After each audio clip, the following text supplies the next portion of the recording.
ప్రభునందు ప్రియమైన శ్రోతలకు వందనములు. ఈ పోడ్కాస్ట్ కార్యక్రమం నాకు స్వాగతం. మీ అందరి కొరకు ఈ కార్యక్రమమును ప్రసారం చేయుచున్నాం. విని దైవాశీస్సులు పొందుకోగలరు. ప్రియమైన శ్రోతలకు మన ప్రభువైన యేసుక్రీస్తు నామములో శుభోదయం. శ్రోతలారా, ఎలాగున్నారు?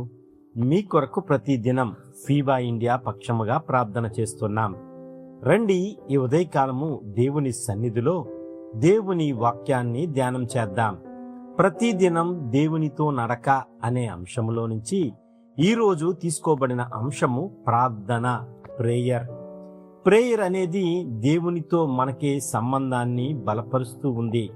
దేవునితో మనం ఏ విధంగా మాట్లాడుతున్నాం, దేవునితో మనకి ఎటువంటి సంబంధం మనకి కలిగి ఉందోమో అది మనకి తెలియజేసినట్లుగా దేవుడు ఈ ఉదయకాలం ప్రార్థన ద్వారా దేవుడు మనతో మాట్లాడడానికి, మనము దేవునితో మాట్లాడడానికి దేవుడు అవకాశం ఇస్తున్నాడు. ప్రార్థన అంటే దేవునితో మాట్లాడడం, ఈ విషయం అందరికీ తెలిసినదే. అందుకే అపోస్తలుడైన పౌలు దెస్సలోనికి రాసిన మొదటి పత్రిక 5వ అధ్యాయము 17వ వచనం ఈ విధంగా వ్రాయబడి ఉన్నది. 16, 17, 18. ప్రతి విషయమందును కృతజ్ఞతాస్తుతులు చెల్లించుడి, ఇలాగు చేయుట యేసుక్రీస్తు నందు మీ విషయంలో దేవుని చిత్తము. నిజమే, ప్రతి విషయంలో దేవునికి కృతజ్ఞతాస్తుతులు చెల్లిస్తూ ప్రార్థనలో మన కష్టాలు, కృతజ్ఞతలు, అవసరాలు దేవునికి చెప్పాలి. అందుకే హన్న తన హృదయంలో యొక్క వాంఛను, తన హృదయంలో యొక్క బాధను, తన హృదయంలో యొక్క ఆ బాధాకరమైన విషయాన్ని దేవుని సన్నిధికి వెళ్ళి గోచరిస్తూ, విజ్ఞాపన చేస్తూ, అభ్యర్థిస్తూ దేవుని ఎదుట ప్రార్థన చేసింది. ఆ కన్నీటి ప్రార్థనని దేవుడు చూసి దేవుడు హన్నా జీవితంలో సమూయేలును అనుగ్రహించాడు. ప్రియమైన వారలారా, దానియేలు ప్రతిదినం ప్రార్థిస్తూ ఉన్నాడు. అందుకే దానియేలు గ్రంథము 6వ అధ్యాయం 10వ వచనం చదివితే అద్భుతంగా దేవుడు అక్కడ దానియేలుని ఒక సాదృశ్యంగా మనకి ఈ ఉదయకాలం చూపిస్తూ ఉన్నాడు. దానియేలు గ్రంథము 6వ అధ్యాయము 10వ వచనంలో ఉన్న మాటని మనం తీసుకుని దేవుని ఎదుట దానియేలు ఏ విధంగా జీవించాడో ఆలోచన చేద్దాం.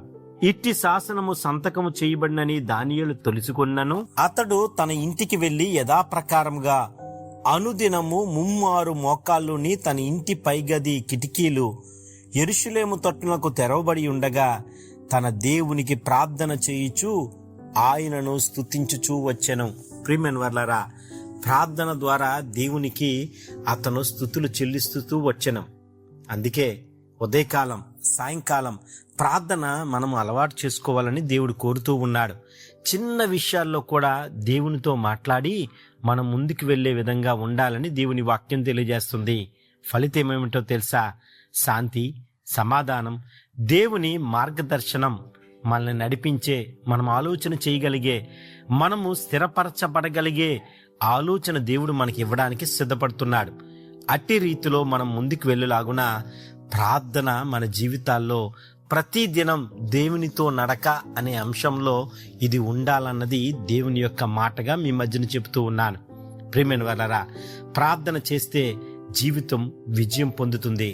ప్రార్థన ద్వారా పరిస్థితులు మారతాయి.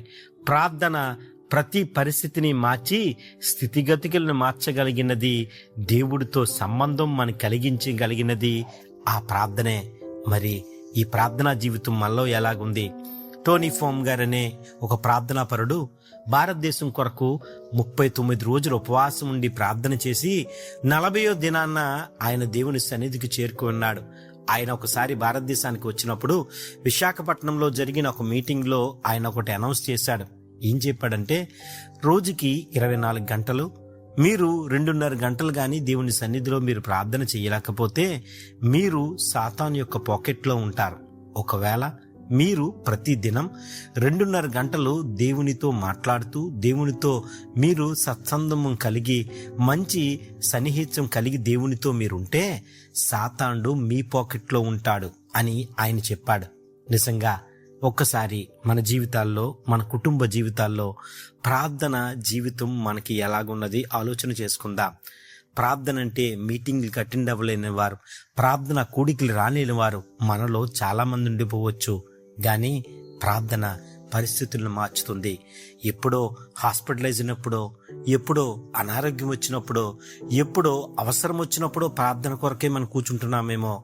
దేవుడు అడుగుతున్నాడు ఈ ఉదయకాలం, క్రీస్తుతో ప్రతిదినం నడకాలో రెండవ అంశం ప్రార్థన మన జీవితంలో ఎలాగుంది? ప్రార్థన చేసుకుందామా? ఉదయకాలం సాయంకాలం దేవుని ఎదుట ప్రార్థనలో గడిపి విజయం పొందుదాం. మన పరిస్థితిని మార్చుకుందాం. ప్రార్థనే మన విజయానికి మార్గదర్శకంగా చూడడానికి దేవుడు మనకు అవకాశం ఇస్తున్నాడు. అట్టి ఈ ప్రార్థన జీవితం మన జీవితాల్లో కూడా పునరుద్ధరించబడాలని ప్రార్థన చేసుకుందాం. ఆమేన్. ఈ కార్యక్రమమును గూర్చి మీ సలహాలు మరియు మీ ప్రార్థనా అవసరతల కొరకు మమ్మను సంప్రదించవలసిన మా ఫోన్ నంబర్ 9480585039 మరియు ఈమెయిల్ ఐడి info@fibaonline.org. మా ఫోన్ నంబర్ మరొకసారి 9480585039. Email ID info@fibaonline.org.